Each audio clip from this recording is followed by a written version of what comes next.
Hi, Eckhart. My question has two parts. It's what is the purpose of mental illness? How can something that is consciousness depriving have its necessary place and function? Okay. Somebody, or perhaps it was me, probably said that everything has its necessary place. Yes. Oh, okay.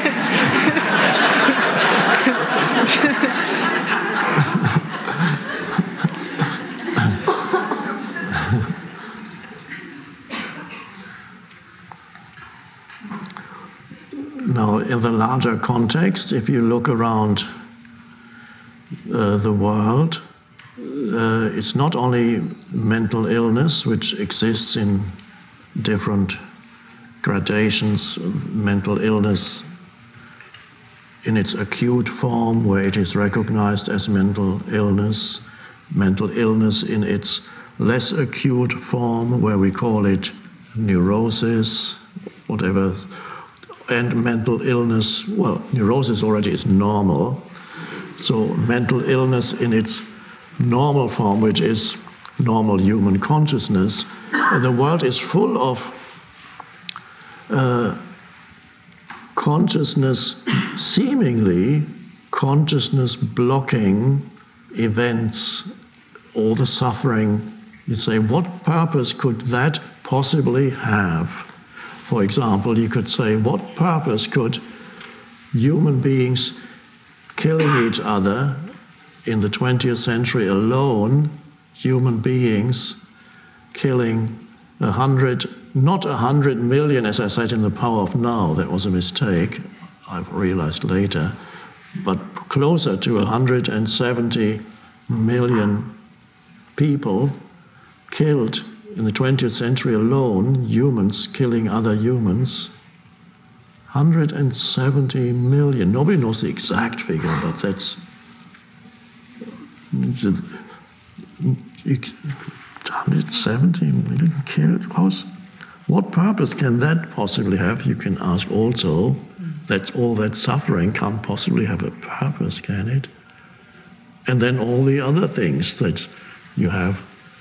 Young children dying in accidents or illnesses, or all kinds of things that seem to be blocking consciousness, people trapped in dreadful conditions, slave-like conditions, still in many parts of the world, and it was like that until recently, even in the Western world, trapped and not totally deprived of freedom. All these things that seem to block the arising of the flowering of consciousness.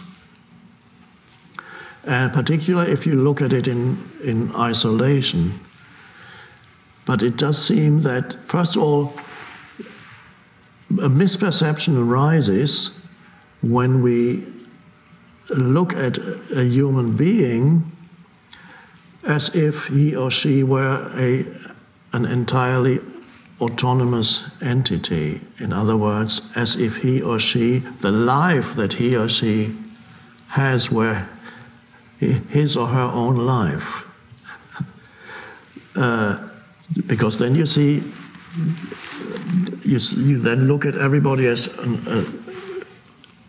an autonomous life form without realizing that all life forms and all humans are a temporary expression of the one life. The life in you, or the consciousness in you, is the consciousness in me, the same consciousness, expressing itself in a different form.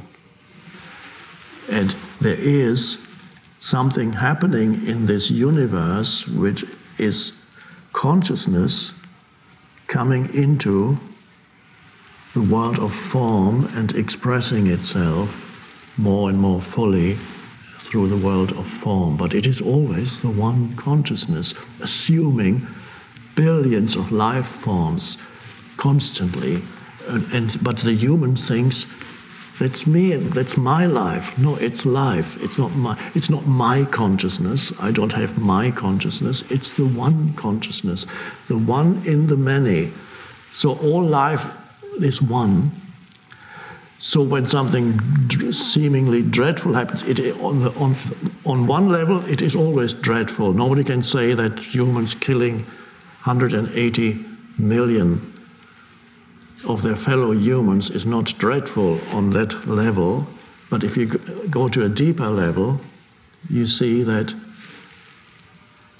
something is emerging, and for some reason it is through, in many cases, seemingly being blocked here and there, that the consciousness is emerging more fully. That also has its place. You can't see it when you look at individual cases, but when you look at the totality of consciousness wanting to emerge, yet finding seemingly obstacles everywhere. But it's through the obstacles that the flowering actually happens. And so you might say, oh, isn't it unfair that this person represents a greater obstacle than another person? But it's the essence of any person is the one consciousness. So nothing is lost ever. And in so-called mental illness, there's also something to be learned by the one consciousness.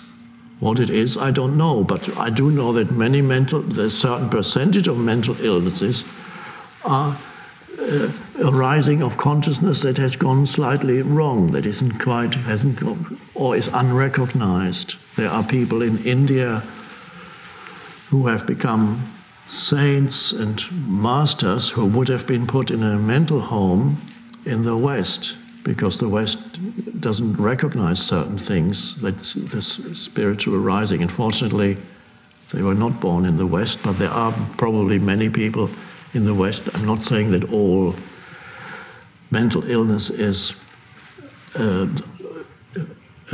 misinterpretation, a non-recognition of awakening process, but ultimately everything is part of the awakening process. And why do I know all these things?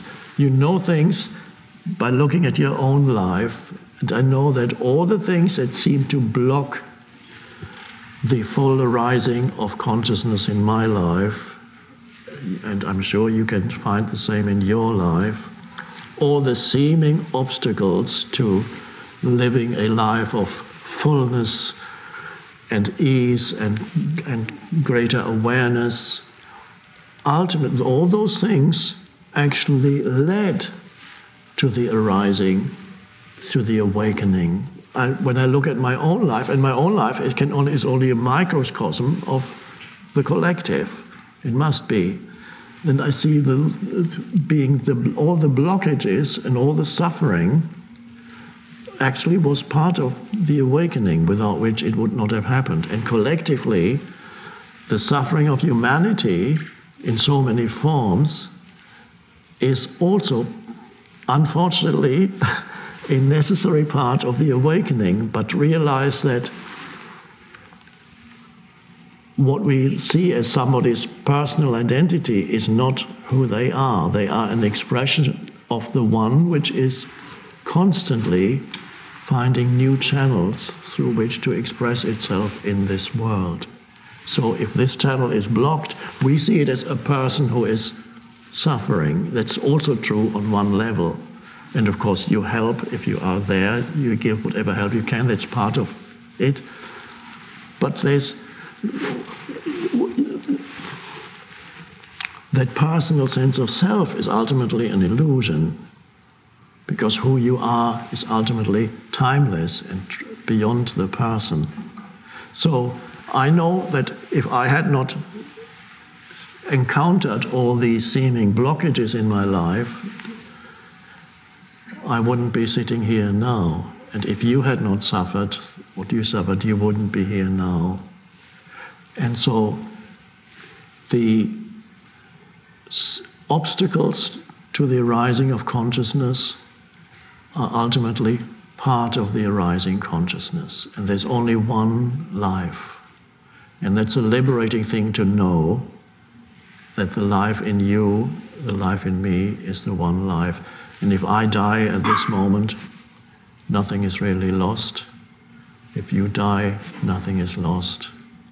So we need to get away from the misperception that you have your life and it's a unique thing, and you are an expression of the one, and everybody is.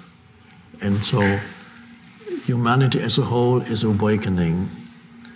And there's a term in the Bible which says the birth pangs of the new age. The birth pangs, when before giving birth there's a pain. So these are the birth pangs of the awakening. And it all, if you could see the totality, that also would make sense. It doesn't mean that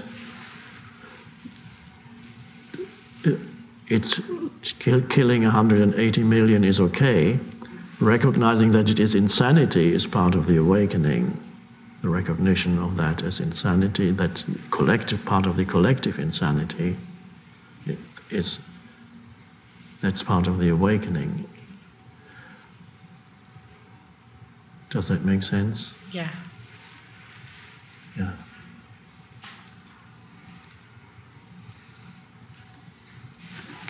Thank you. Thank you.